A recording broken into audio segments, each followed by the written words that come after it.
buenas tardes y bienvenidos un jueves más a este tiempo de meditación de la palabra. Te alabaré, Dios, con rectitud de corazón cuando aprendiere tus justos juicios. La semana pasada nuestro hermano Luis comenzó a tratar el atributo de la voluntad de Dios. Él nos compartía que la voluntad de Dios es su determinación perfecta y su ordenación soberana de todas las cosas, pertenecientes ambas a Él, incluidos sus decretos y sus actos, y a su creación, incluidos los acontecimientos de la historia y los pensamientos y los actos de las personas, todo para la magnificación de su mayor gloria.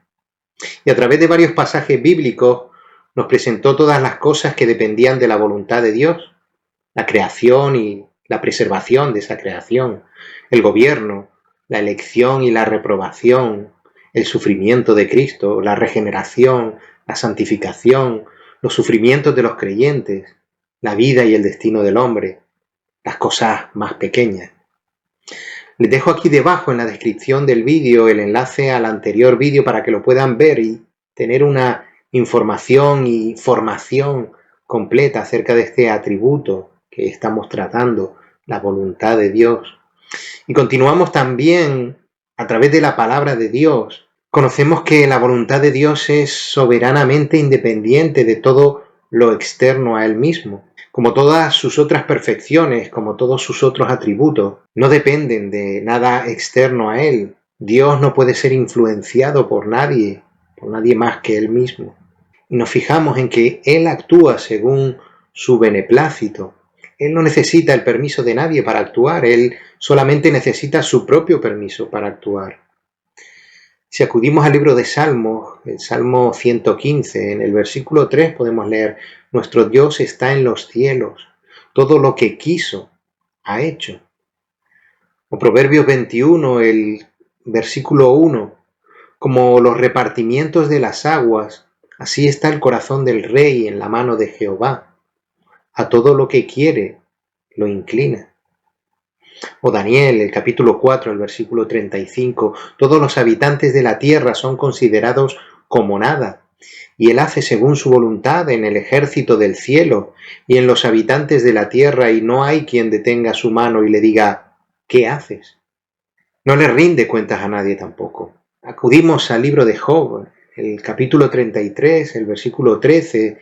¿Por qué contiendes contra él?, dice la palabra, porque él no da cuenta de ninguna de sus razones. Isaías 46:10, que anuncio lo por venir desde el principio y desde la antigüedad lo que aún no era hecho, que digo: mi consejo permanecerá y haré todo lo que quiero. Palabras del Señor, que anuncia lo por venir desde el principio.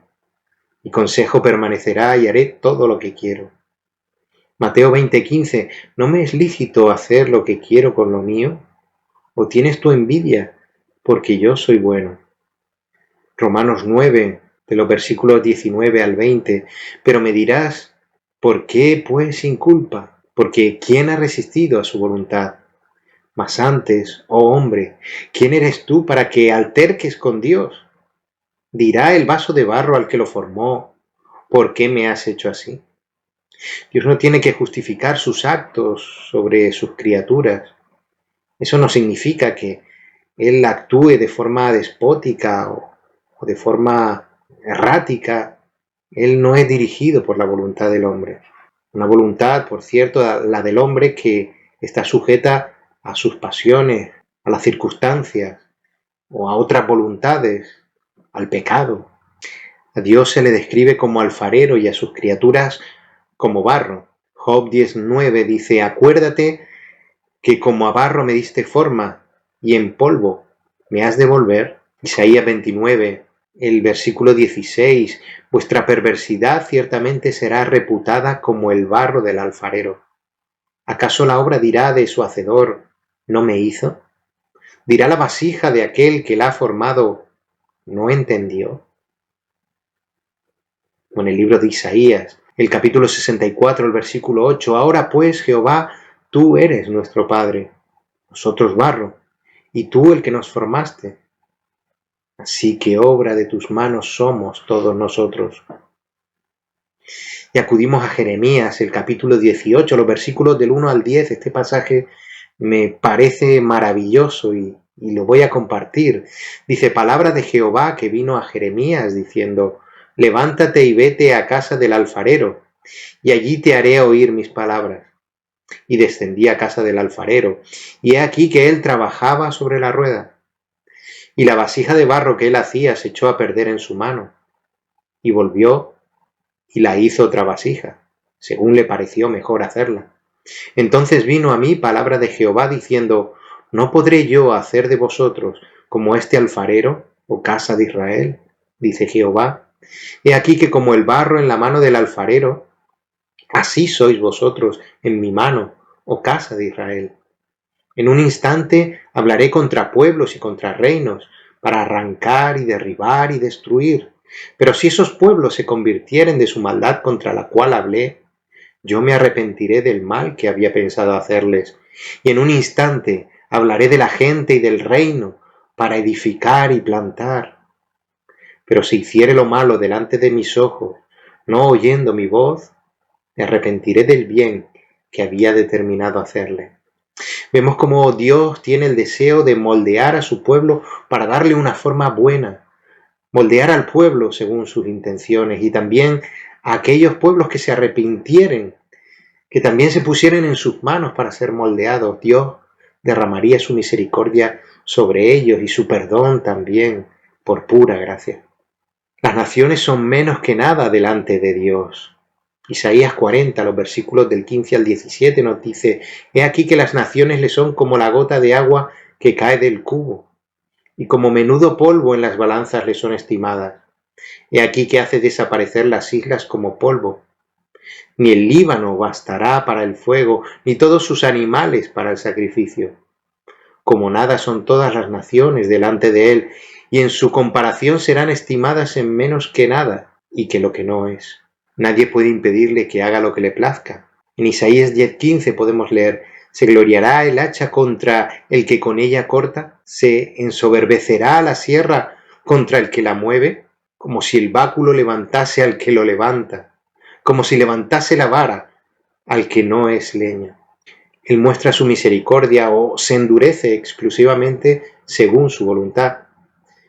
Leemos Romanos, el capítulo 9, los versículos del 15 al 18, pues a Moisés dice, tendré misericordia del que yo tenga misericordia y me compadeceré del que yo me compadezca.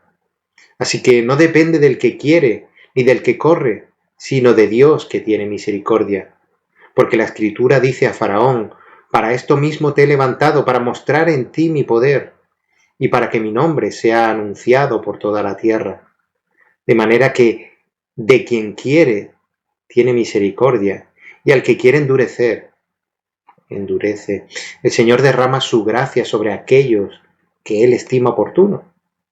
No tiene que ver con nuestra bondad, ni con nuestro esfuerzo, ni con nuestras obras, sino con su voluntad soberana.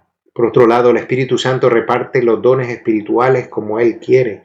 Cada persona de la Trinidad es Dios. En este caso, la voluntad soberana de Dios se manifiesta de este modo, en que el Espíritu Santo reparte los dones espirituales a quien quiere como quiere. Primera de Corintios, el capítulo 12, el versículo 11. En el contexto de estos dones espirituales que son repartidos, dice, pero todas estas cosas las hace uno y el mismo Espíritu, repartiendo a cada uno en particular como Él quiere. De todo esto entendemos que el hombre no tiene derecho a exigirle a Dios que exprese su voluntad de maneras particulares. Y la palabra nos lo dice. En Mateo el capítulo 20, del que ya leímos el versículo 15 anteriormente, ahora vamos a leer los versículos del 13 al 16 en esta parábola. Él respondiendo dijo a uno de ellos, amigo, no te hago agravio, ¿no conviniste conmigo en un denario?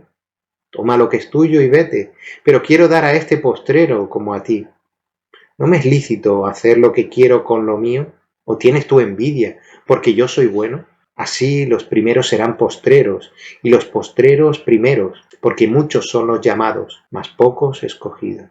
Una parábola que pone de manifiesto la absoluta soberanía de Dios sobre sus decisiones, dado que además recibimos de Dios más de lo que debemos recibir, siendo realmente merecedores del castigo eterno. Eso no nos deja en una posición de poder demandar nada que nos merezcamos, pues nuestro merecimiento real es ese castigo. El trato que Dios tiene con cada quien también es soberano. Dios no trata al ser humano comparativamente y su justicia no es la justicia humana.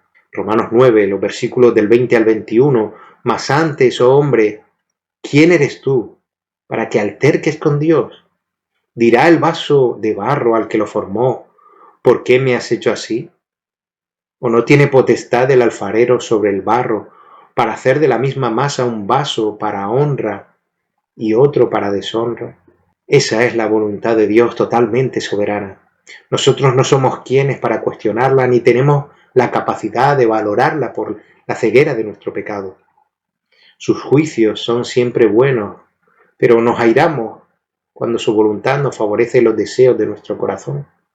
La rebeldía fruto del pecado nace entonces en nuestro corazón y pretendemos que el Dios Todopoderoso, el Dios que nos creó, el Dios que nos formó, sea dirigido por nosotros, por su creación. Sabemos pues que es una voluntad inquebrantable, invariable y sus promesas obedecen a su voluntad soberana, por lo que no cambian. Nadie puede influir sobre sus decisiones y una de las más importantes fue regalarnos la salvación a través de la muerte de su Hijo Jesús. Satanás no pudo influir en la voluntad de Dios. Aun siendo tentado, Cristo no pecó. Aunque Satanás puso en duda la fidelidad de Job, Dios no modificó su plan de salvación. Y es la voluntad de Dios que el impío no muera, que el hombre se salve. Aunque los ángeles no lo entiendan, se siguen maravillando del amor de Dios y de su misericordia y su gracia con el ser humano. Es a esa voluntad perfecta a la que estamos sometidos. Es a esa voluntad perfecta en la que también descansamos. Es esa voluntad perfecta la mejor garantía de nuestra salvación. Por tanto, al Rey eterno, inmortal, invisible, único Dios, a Él sea honor y gloria por los siglos de los siglos. Amén.